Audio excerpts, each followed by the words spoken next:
Hello, good morning guys. Happy Tuesday.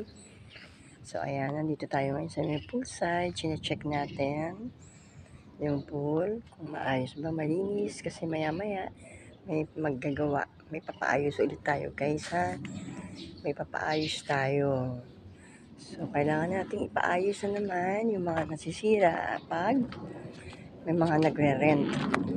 Kahapon meron tayong mga bisita, may mga nag-swimming. So medyo nagkanda ano na naman yung mga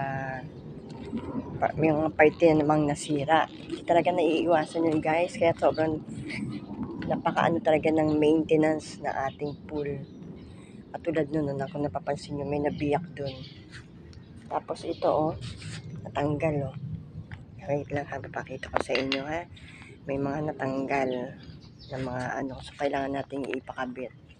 Ayan ito pa yung isa.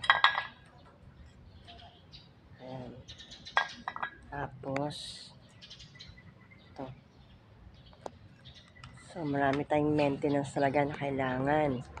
Kaya dapat nating ipaayos ha guys. Tapos ayan, syempre medyo marumi. Tapos ito, napakita ko sa inyo. Basag-basag dito. So kailangan na natin siyang ipaayos. Baka madisgrasya pa lang hindi sinasadya. Napakita ko sa inyo guys ha. Ayan, ito yung sinasabi ko sa inyo guys.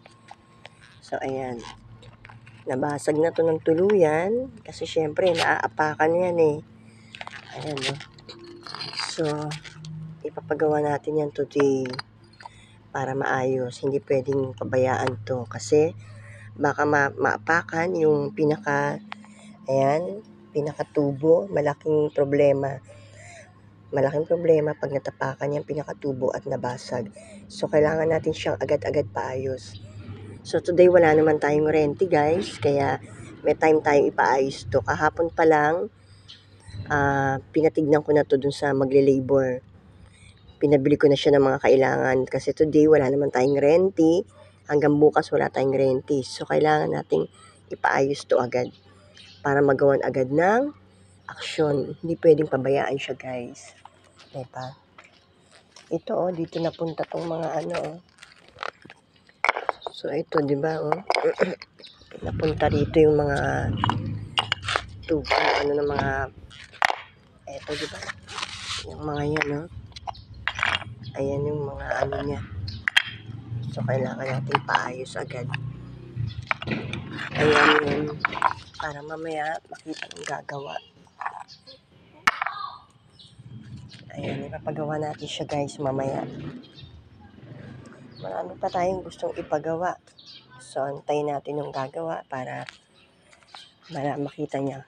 Tapos doon sa taas, ayan, sa taas, meron din ako ipapagawa dyan. Papasimento ko rin yung dapat ipasimento. Medyo papakita ko sa inyo guys ha. Natibag din. Diba? Minsan hindi talaga maano yung mga nag-swimming Ayan So ayan guys papagawa din natin yan guys ha. Hindi pwedeng pabayaan natin yan. Pag umaakyat sila dito guys, yan. Pag umaakyat sila dito, hindi na iiwasan na ayan diba?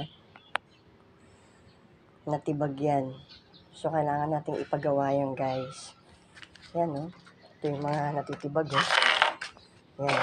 Hindi naman kasi malaman kung bakit kailangan pati yan matibag nila. Diba? Grabe naman din.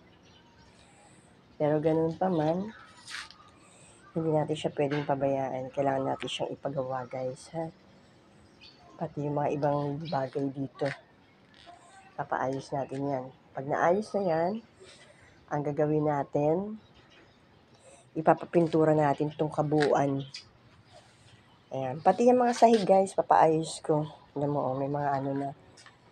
Pati yung sahig, ipapaayos ko yan. Lalagyan yan mamaya na sa flooring. Lalagyan din. Tapos, naka-next na gagawin natin yan. Yan siya. Naka-next na gagawin natin yan. Papapintura rin natin itong kabuuan ng gazebo. Ayan.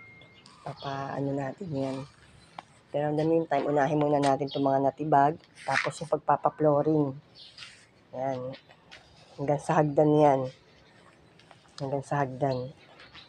Papaayos natin yung flooring. Tapos after nun, papaano natin. Pintura para mas maganda, guys. Diba? Isara natin itong baka mamaya mabasa to. Pag naulan, mahirap na.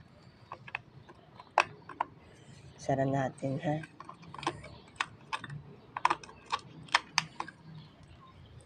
Ayan. So, ayan, guys.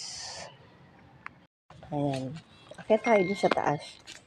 Check ko lang yung hallway dito. Paakyat sa dalawang room. Akyat tayo, ha? Shortcut na lang tayo dito. Ay, parang hindi ako maka-shortcut.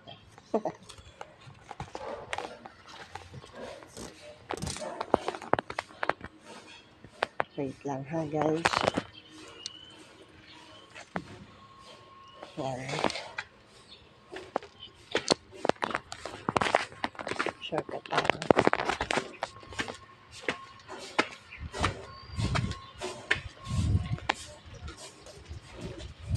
Tayo dito kasi talagay ko itong bagong bili kong walis.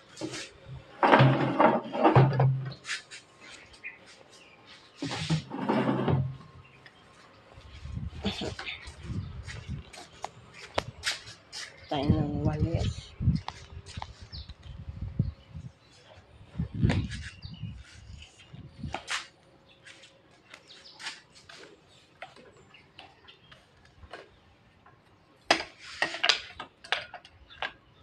Dito natin iwan yung walis sa gilid. Para pag nagwawalis tayo dito sa taas, napakahangin dito. Sarap magtambay, guys. Ayan. Baka naman mahulog to dyan. Diba?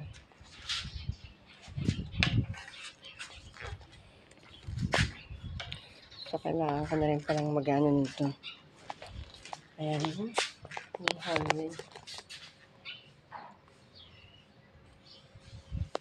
Marami tayong mga next project, guys. Marami tayong mga dapat ipagawa. Kasi nung minanage ko to, kailan ba?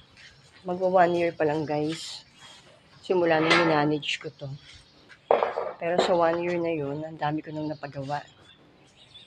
Like before na ang naghahawak, iba. Ang nag-manage, iba. So, 18 years to 20 years siyang nag-manage dito. Walang nangyari. Wala siyang naipagawa o naipamaintain na sa mga kinikita niya, guys. Ay, meron pala kami dito ng rooftop, guys. Pakita ko sa inyo. Aakyat tayo sa rooftop, ha? Ayan. Wait lang. Bukas to. Ayun, aakyat tayo dito sa rooftop. Ayan, no? May rooftop tayo dito, guys. Pero bihira lang ako umaakyat. Ayan.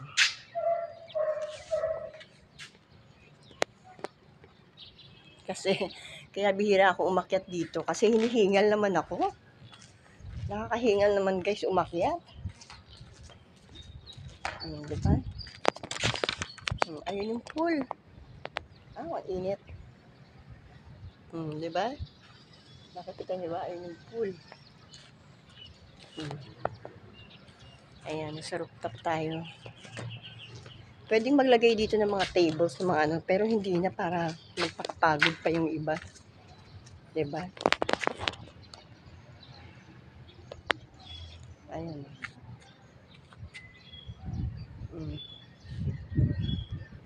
Napaka-init. Ayan, ang rooftop. Diba? Ayan ang rooftop, guys. So, ayan. Ito yung hagdan, spiral. Ang hirap dumaan. Hinihingal ako. So, ayun. Baba na tayo, guys. Pero maganda rito mag-ano, oh. Ang bala ko nga, kung may bubong to, alam mo ba yung billiard? Maraming mahilig mag-billiard dito ng mga kabataan. Parang yun ang gusto kong business dito. Pero kailangan pa ng maraming gastos. Malaking proseso. Parang dyan, siyempre kailangan may bubong, i-close mo yan. So, marami kaming balak dito para gawin nating business to. Pero yan yung mga nasa isip ko lang muna. Hanggat hindi pa kami nakaka-final. Kasi marami pang proseso guys. Bago ka magtayo ulit ng iba pang business mo ko dito sa ano. Yung pang magdagdag ka ng business. Gusto ko magdagdag ng business. Pero kasi nagkatrabaho pa ako sa barangay. Hindi ko yan mamamanage. Hindi ko pa maisasabay ulit. Kasi nga nag-work pa ako sa barangay tapos minamanage ko to, diba? So, ang binabala ko is magdagdag ako ng business, yung parang mga tapsilog. Pag yung wala kaming event dito, gusto ko mag-open ng karaniwan kasi weekends diba? Weekends naman yung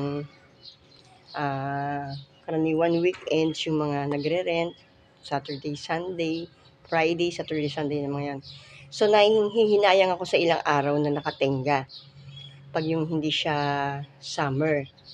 Diba, nangihinayang ako sa mga 4 days o 5 days na walang dito kinikita. So, gusto kong gawin tong tambayan, kainan, yung mga meriendahan lang ba, hindi naman yung talagang tapos yung mga gustong order online, pwede namin i-deliver. Yun yung mga gusto kong gawin. Kaya, talagang, ang asawa ko, ang gusto niya mag-early retirement. So, yung perang yun, naisip namin, ipasok namin yung iba sa business na yun. So, syempre, nandiyan yung asawa ko, siya na yung magbabantay dyan. Tapos, meron naman kaming tao, si Brian, so makakatulong. Tapos, ako, pag wala ako sa barangay, pwede ko rin gawin yun. Pagtulungan namin. So, ang bala ko talaga magtayo ng kainan. Mag-aano talaga ako. Mga tapsilog, ganyan. Mga short order. Short order lang, mga meals. Kasi, ito naman subdivision to. Marami naman mga tao dito na hindi naman yung mabibili talaga. Siguro, tambayan lang nila. Pwede yun. Diba? Kung meron nga ng pwesto ng, rito, yung billiard, pwede kasi maraming mahilig talaga dito sa lugar namin. Nakikita ko may mga kabataan na mahilig mag-billiard. So, may nag-alok sa akin dati na maglalagay ng billiard dito sa resort. So, hindi kasya. Kasi, napakaliit ng, nag-i-event, meron kang event place to So, pag nilagyan mo ng billiard, ang laki ng billiard na ma-occupy, billiard space, ang laki na ma-occupy. So, hindi ko yun tinanggap. Kasi, hindi pa naman talaga okay na makatanggap ka ng ganung business dito. Mapababayaan, di ba? Ayun si Brian. Ayun si Brian. Brian, hindi ko pa naligpit yung mga mesa dyan, ha? Mo na lang. Punasan mo na lang maigi bago mo pagpatong-patungin, ha? At yung mga upuan, ayusin mo, kalat-kalat, Darating si Boboy ngayon, ha? Gagawa yun, O, yan. Tsaka, turo mo sa kanya itong mga ididikit, ha? Yung mga natanggal. Turo mo kung saan yan. Oo, i-ano mo sa kanya para maidikit niya. Ano gagamitin niya para simento na? Oo, sisimentohan niya yung mga yan. Simento na lang din. Tapos pati itong sa taas, ha? Sisimentohan niya rin yan. Pababa ka mo ng hagdan, ha? Pababa ng hagdan. Ayun. So, nagbigay lang tayo ng instruction kay Brian.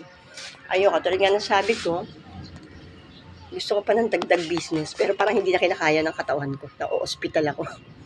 Oh, Diyos ko, diba? Gusto kong gawin lahat yun. Business-minded talaga tayong tao. Tapos, naman yun, related naman sa course kong tinapos. Nakagraduate kasi ako ng HRM. So, kayang-kaya kong gawin naman manage yung mga yan. Pero, parang hindi ko na kayang isabay kasi nagtatrabaho pa ako sa barangay. Isabay muna sa ngayon.